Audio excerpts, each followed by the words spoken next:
continuing right along from our last video, now after you've played around with these different 5 main operations that you'll want to do in a collection, we need to have a UI for each of these actions.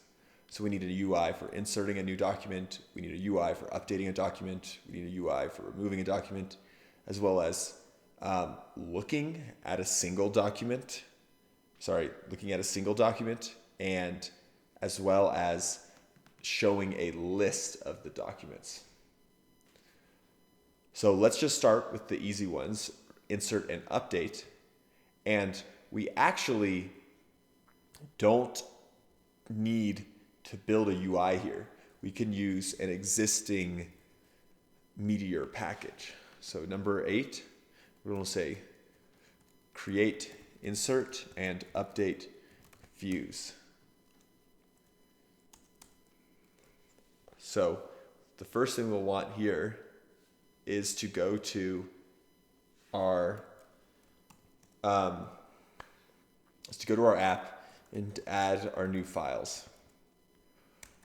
Let's go to WebStorm. Let's go here, and we're just going to stick with restaurants right now. We're not going to do dishes or reviews. And let's create an HTML file.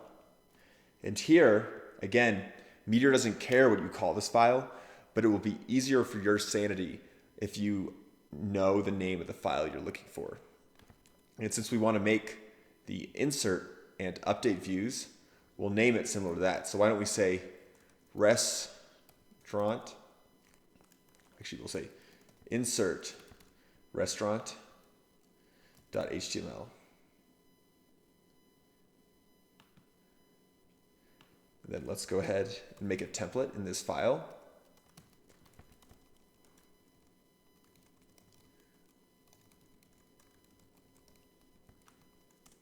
Just like that.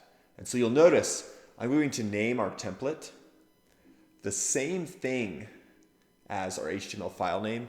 Again, this is not required, but it will help you keep your sanity when you're going through your code base. Also, you'll notice I'm just going to create one template for this HTML file. So I saw a lot of people creating multiple templates in a single HTML file, and I did that as well in the initial videos. We're at the point now, though, where we need to be more organized. And so you should really only have one template for one HTML file in order to keep things consistent. And now let's do the same thing for our update HTML view. So say update restaurant.html. Click OK. And from here,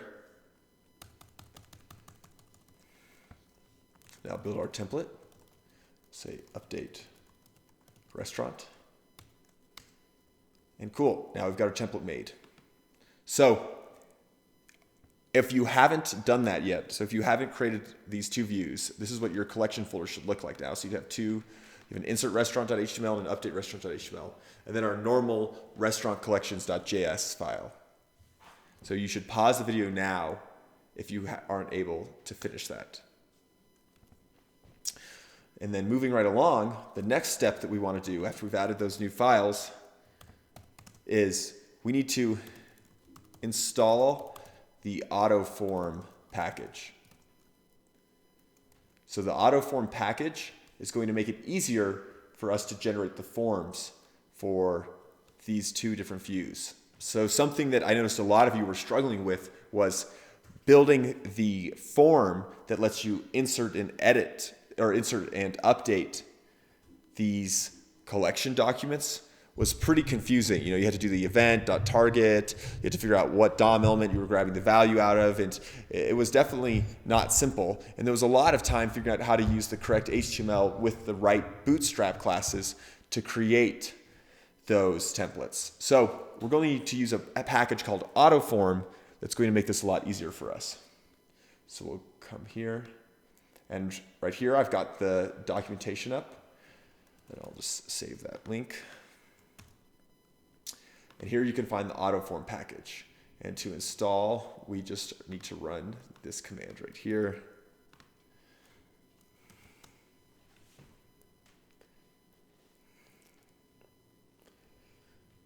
Excellent. And in this case, it's saying I've already added the package because I did it before this video, but it should say that it had correctly installed for you.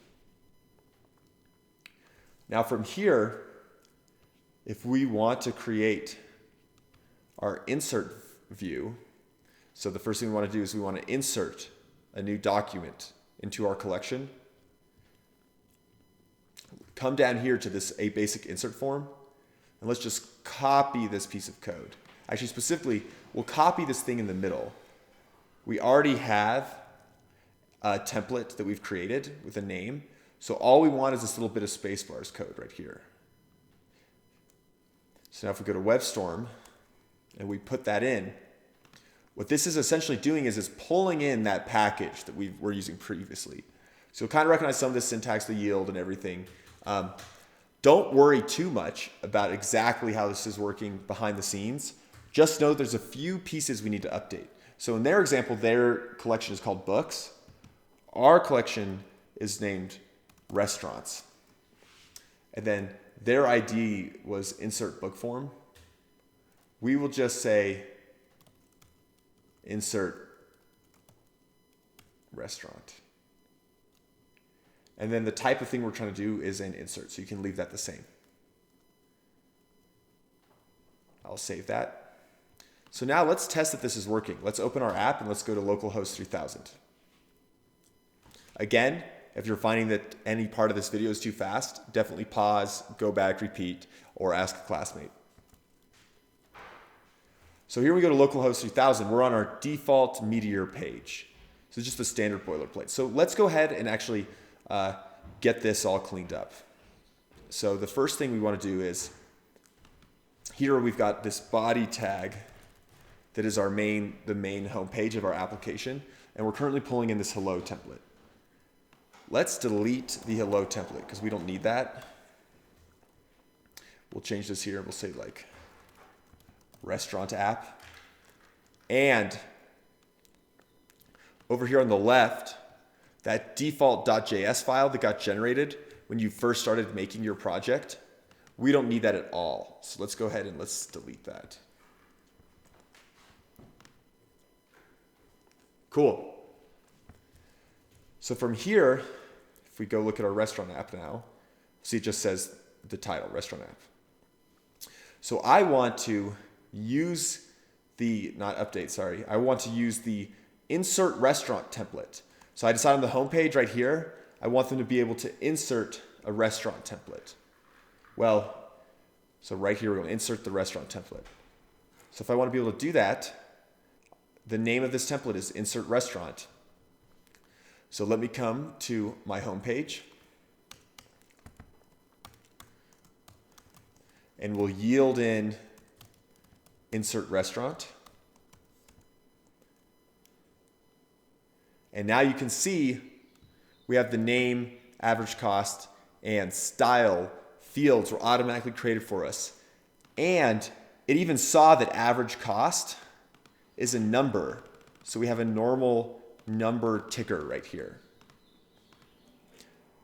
And if we actually try to insert something with this, so if we click on submit, you'll notice it'll actually say name is required and style is required, and it will do that for us automatically. So it will give them feedback if they've input a value that wasn't acceptable.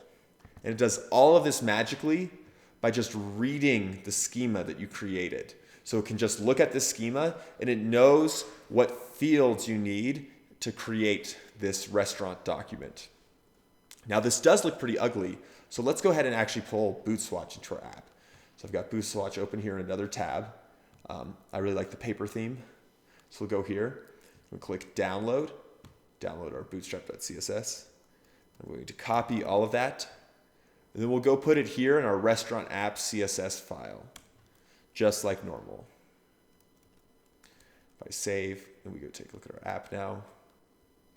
So, and you'll notice here, we don't have a container currently applied, so let's go fix that as well. So in our restaurant app, I'm going to just create a container for this whole body tag. And then I'll cut those things, put them in here. Much nicer.